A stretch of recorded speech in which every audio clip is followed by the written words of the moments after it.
So here we have the Volkswagen Polo on an 18 plate. I'm going to start off by showing you inside the boot, and then we'll hop in and run through some controls on the inside from there. As we approach the back of the car, you can see we have plenty of boot space, along with that 60-40 split folding rear seat should you wish to increase this space even further. And then underneath this tray section just here, a full-size spare wheel. Okay, now that we're inside the car, we're going to start with the dials. On the left-hand side, we have the rev counter, recall and temperature gauge, and on the right-hand side, the speedometer and fuel gauge. In the middle, you can see the total miles of this car. They are 13,863.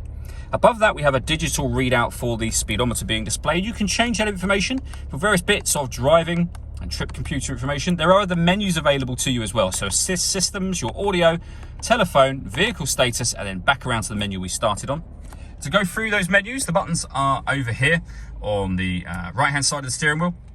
We have stereo controls over there as well, which continue on the left-hand side, and cruise control. Once you set cruise control, hit this button here. This car is able to maintain its own distance between itself and the car in front, both speeding up and slowing down automatically, depending on the car in front's speed.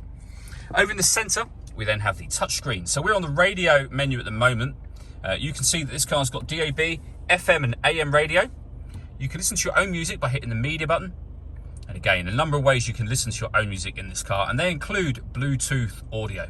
So not only can you make and receive phone calls, you'll also be able to stream your music wirelessly as well from there. Working our way down, we have dual zone climate control. So you can adjust the passenger temperature, the driver temperature. You can increase and decrease the fan speed. You can determine what direction you'd like the air to be distributed in once it enters the vehicle. When you're happy with those settings, that's your air conditioning on or off, or hit auto. The car will now take control of the direction of the air and the fan speed to maintain the temperatures you've asked for. Any manual adjustment will override auto straight away and allow you to put it back on your own settings. We have a heated driver's seat with 2 heat settings, and the same for the passenger side as well. 2 USB inputs there for your music. We then have a 5-speed manual gearbox, and this button just here is for the stop and start. This car will cut out in traffic when it's stationary to save you fuel. That system is turned off when that light shows. All that leaves me to say is thank you for taking the time to watch this video. If you'd like to come and see the car in person and have a test drive, please feel free to call either of our MJA sites. We'd love to hear from you soon.